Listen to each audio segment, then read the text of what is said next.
So, you want to turn your countertop from looking something like this into something like this. Well, today I'm going to show you. So, first off, you want a countertop. Second, you're going to want a strip of laminate. Now, make sure your laminate goes to the right side of your countertop. If you're trying to finish this end, this piece would not work. If you don't know how to extract the piece of laminate from this, then watch my other video. I'll show you how, save you some money.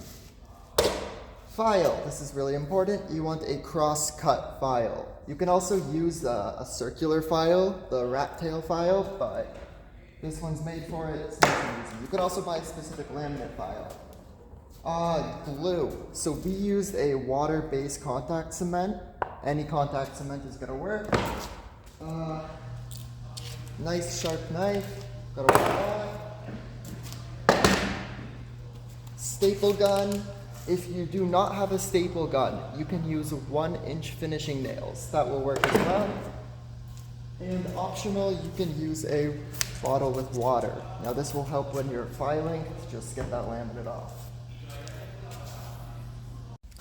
Okay, so next you want to note what kind of profile you have. So here we have a 5/8 piece by a 5/8 piece.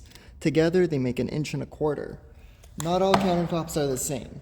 This one right here, for example, you have 3/4 by a 1/2 inch. So it still adds up to 1.25 inches. But if you have this, you want to use a 1/2 inch thick piece of strip. See, this is 5/8 and it's too big. Today we're going to use the 5/8 by 5/8 piece just because it's more common. So you're going to want to cut a strip 5/8 by 5/8.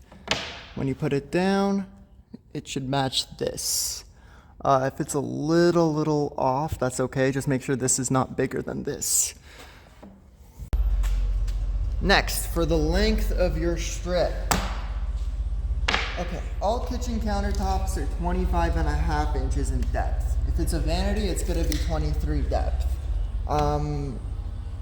If your countertop has a backsplash like this, then there's gonna be a little 5/8 piece here that's missing and a 5/8 piece here.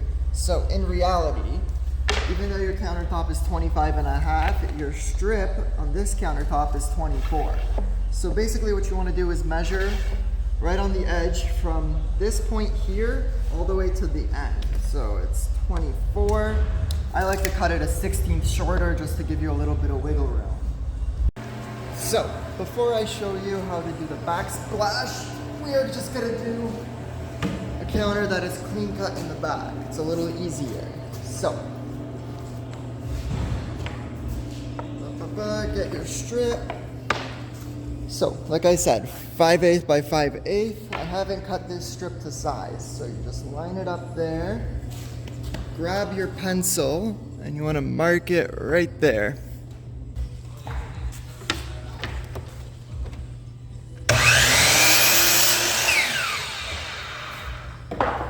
You're also going to need a box cutter, forgot to say. So, this corner right here, sometimes you'll have a little strip of glue or gunk in there that's going to obstruct you. So before you cut this to size, I should have said this in the last step. Get your knife, clean that up. It's usually not much, but just a little strip of glue, and it'll screw you up if you don't pay attention to it, so watch out for that. Anyway. Clamp, make this easier. Also, clamp, optional, it helps. So you put your piece down. It's more important that it lines up in the back, right here. You want it flush. When you run your finger, you don't want to feel a seam. Also this way, you want it flush as well. This part right here, if you cut your piece a little, like I cut it exact, this is actually perfect, but if you cut it a little short, 1/8, maybe 1/4 is the max I would go. It's okay. The laminate's gonna cover it, and if you're good at filing, you can just glide over and no one's ever gonna notice that. But if you can, try to match it up. So, flush here, and we have almost no gap here, which is good. All right, Grab your staple gat.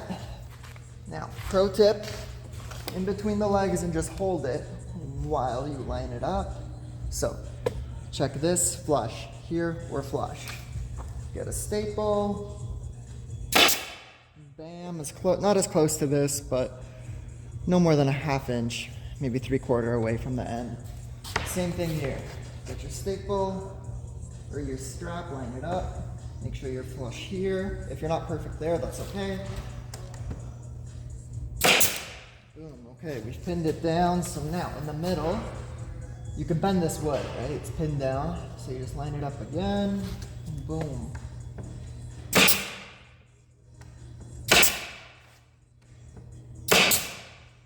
Five staples, nice and easy. It should be flush here. Back is the most important. Make sure that is flat. If this is longer than this, just redo it. Next, get your contact cement. We use a water base. It's easier to clean up. We put it in a little roller. You don't have to. Spread it around with your finger, with a toothbrush. Doesn't matter. So, that, hang over your table a little bit. And apply glue to side A. Give it a generous amount. Make sure it's all covered nice and easy. Great. All right, walk over to your glue table. Now make sure your laminate is, the same color. I've done that before. Apply your glue to side B.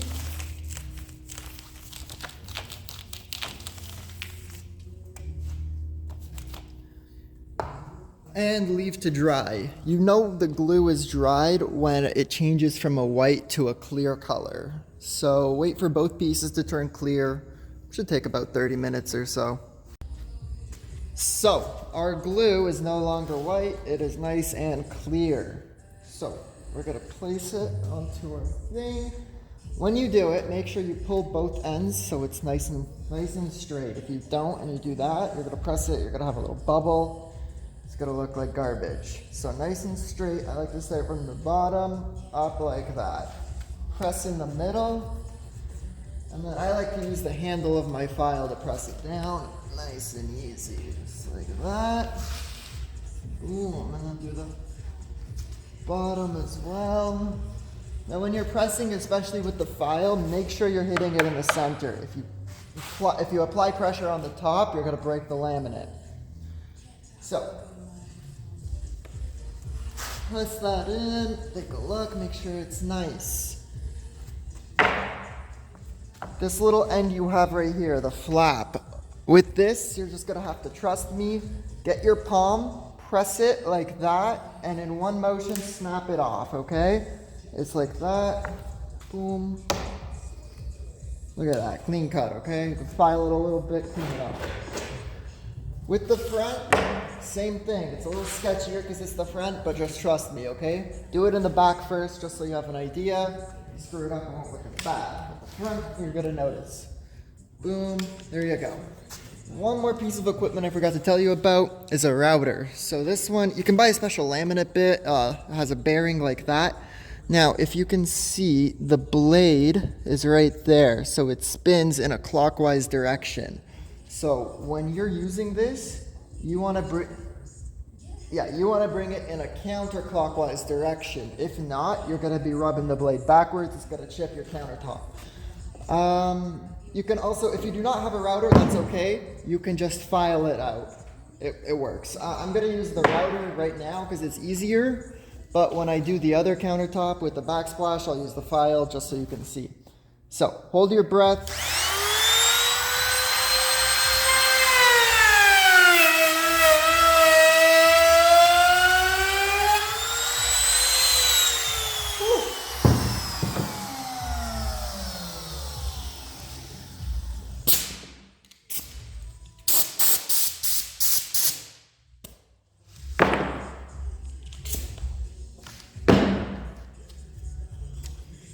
Okay, this is the hard part, okay, the file. So you can buy a specific laminate file. That's probably what you want. What you do is you tape the tip right here. Just a little bit of masking tape, not too much, okay? That's important. If you put too much, you're not going to be level. This, I'm just going to do it like that. Let me